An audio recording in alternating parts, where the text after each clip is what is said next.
You know, one of the things that we look at when we're trying to determine how long we're going to live is our family history.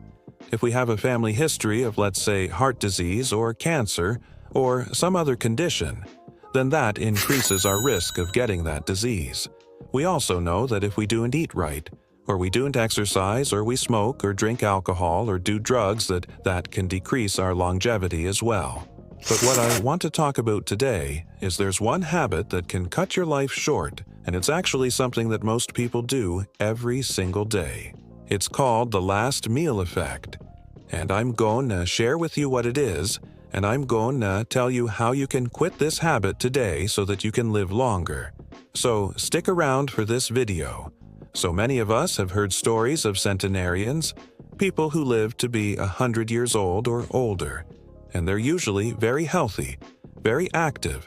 In fact, they have a great sense of humor and a great attitude towards life.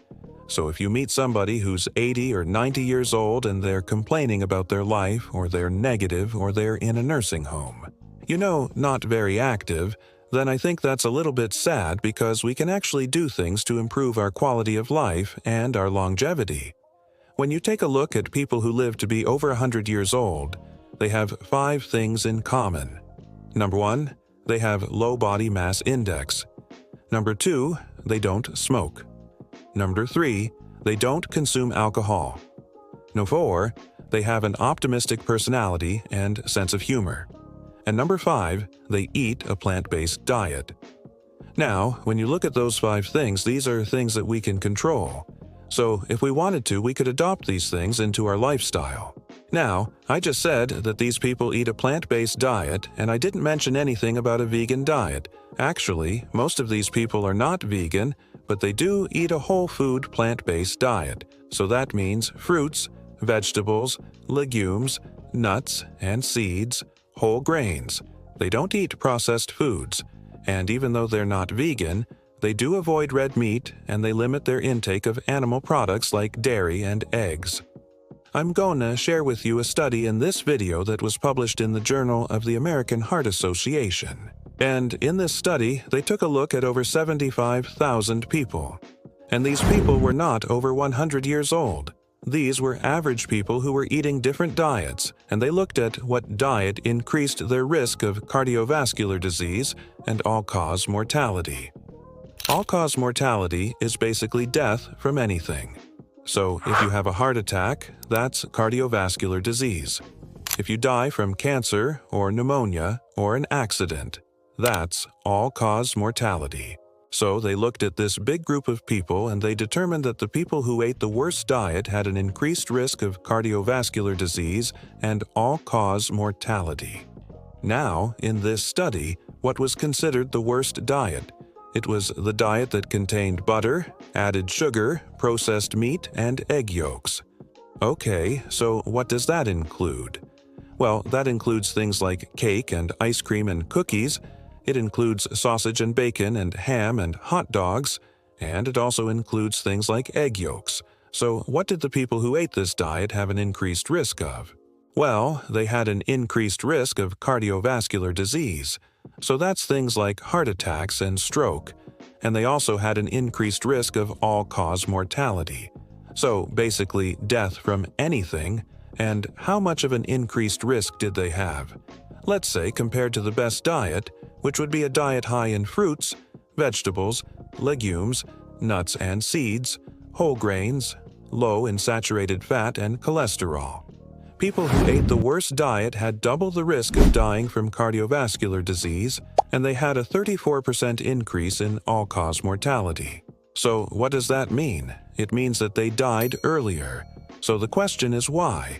Why is it that eating these certain foods that are high in saturated fat and cholesterol and added sugar increase our risk of dying from cardiovascular disease or even dying from anything?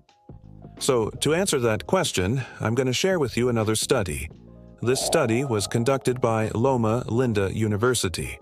And in this study, they took a look at vegans, Seventh-day Adventist vegans, who were eating a whole food vegan diet. and they looked at their diet, and they looked at their health markers, and they found that there was a direct correlation between the amount of animal foods that they consumed, meaning the more animal foods that they consumed, the worse their health markers were.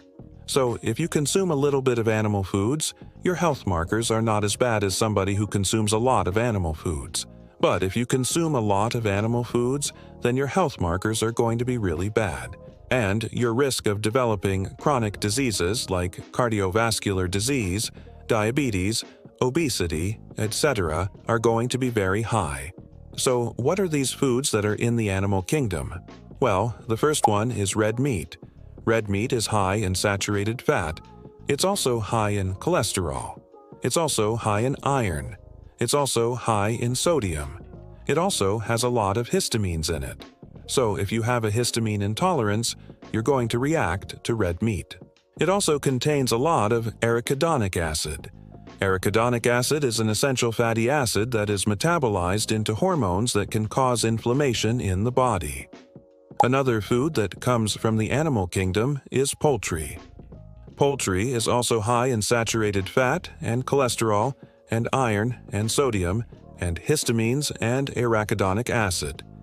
Then we have pork. Pork is also high in saturated fat and cholesterol and sodium and iron and histamines and arachidonic acid. Another one is eggs. Eggs are very high in cholesterol. They're very high in iron. They're also high in sodium. And eggs contain a protein called avidin. Avidin binds to biotin, and that can create a biotin deficiency. A biotin deficiency can cause hair loss, it can cause neurological problems, it can cause cardiovascular disease. Another food that comes from the animal kingdom is fish. Fish is high in mercury, it's also high in sodium, it's also high in vitamin D, but we can get vitamin D from other sources like the sun and fortified foods. Seafood is another food that comes from the animal kingdom. Seafood is high in mercury, it's high in sodium, it's high in histamine, and it's also high in arachidonic acid. Dairy is another thing that comes from the animal kingdom. Dairy is high in cholesterol, it's high in sodium, it's high in lactose, which is milk sugar, and dairy is also high in whey protein. Whey protein can cause inflammation in the body. It can increase the risk of allergies and asthma. Last but not least, we have sugar and honey. Sugar and honey are high in fructose. Fructose is a sugar that is metabolized in the liver. When we consume too much fructose, it creates a lot of problems in the liver. It creates fatty liver disease, it creates insulin resistance, it creates diabetes, and it also increases our risk of cardiovascular disease. And it turns out that honey is no better than sugar. Some people think, oh, honey is natural, so it's okay to consume. But the thing is that honey is high in fructose, and it also has the same glycemic index as table sugar. So it's not any better than table sugar.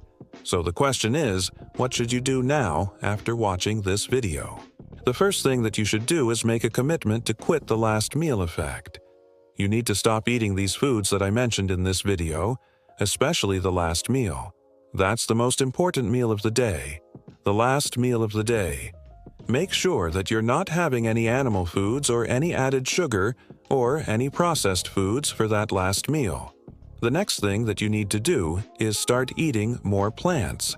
Start eating more fruits, vegetables, legumes, nuts and seeds, whole grains. Make sure that the majority of the food that you eat comes from the plant kingdom. Number 3, you need to start exercising. Start exercising at least 30 minutes a day, 5 days a week. And when you exercise, you want to work up to a point where you're breathing a little bit heavy, where you're breaking a sweat. That's how you're going to burn fat. That's how you're going to improve your cardiovascular system. Number 4, you need to quit smoking, okay? If you smoke, quit smoking. It's going to help you live longer. It's going to help prevent cardiovascular disease. It's going to prevent lung disease. And then, number 5, if you drink alcohol, I would recommend that you quit drinking alcohol as well. Alcohol is going to increase your risk of all-cause mortality. It's going to increase your risk of cardiovascular disease. It's also going to increase your risk of certain cancers. I think it's also important to mention that if you have a family history of cardiovascular disease, you need to be extra cautious. If you have a family history of cardiovascular disease, I would recommend not consuming any animal products whatsoever. I would recommend going vegan because your risk of cardiovascular disease is already high. So if you add in things like red meat and eggs and dairy and fish and seafood, you're going to be at extremely high risk of cardiovascular disease. So keep this in mind, eat lots of plants, avoid animal foods and sugar and flour. Exercise regularly, quit smoking, and if you drink alcohol, then I would recommend that you quit drinking alcohol as well. If you enjoyed this video, please hit the thumbs up button, please subscribe to my channel, and I will see you next time.